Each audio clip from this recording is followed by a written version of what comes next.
Edgar Wallace, Bones in London, read by Joel Nisbet. Chapter 1. Bones and Big Business. There was a slump in the shipping market, and men who were otherwise decent citizens wailed for 1 hour of glorious war when Kenyan Line Deferred had stood at 88.5, and even so poor an organisation as Siddon's Steam Packets Line had been marketable at 3 3/8. Two bareheaded men came down the busy street, their hands thrust into their trouser pockets, their sleek, well-oiled heads bent in dejection. No word they spoke, keeping step with the stern precision of soldiers. Together they wheeled through the open doors of the Commercial Trust Building. Together they left-turned into the elevator and simultaneously raised their heads to examine its roof as though in its panelled ceilings was concealed some Delphic oracle who would answer the riddle which circumstances had set them.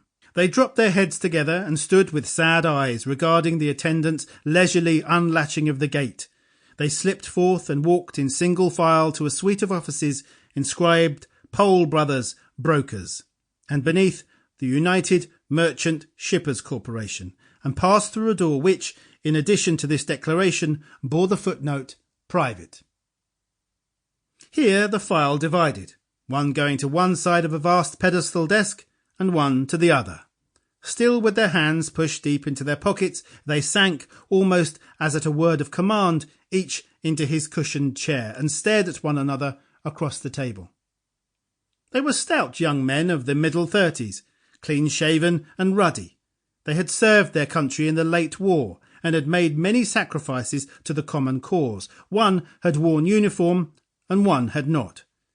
Joe had occupied some mysterious office which permitted, and indeed enjoined upon him, the wearing of the insignia of captain, but had forbidden him to leave his native land. The other had earned a little decoration with a very big title as a buyer of boots for allied nations. Both had subscribed largely to war stock, and the remainder of their devotion to the cause of liberty was placed to their credit every half year.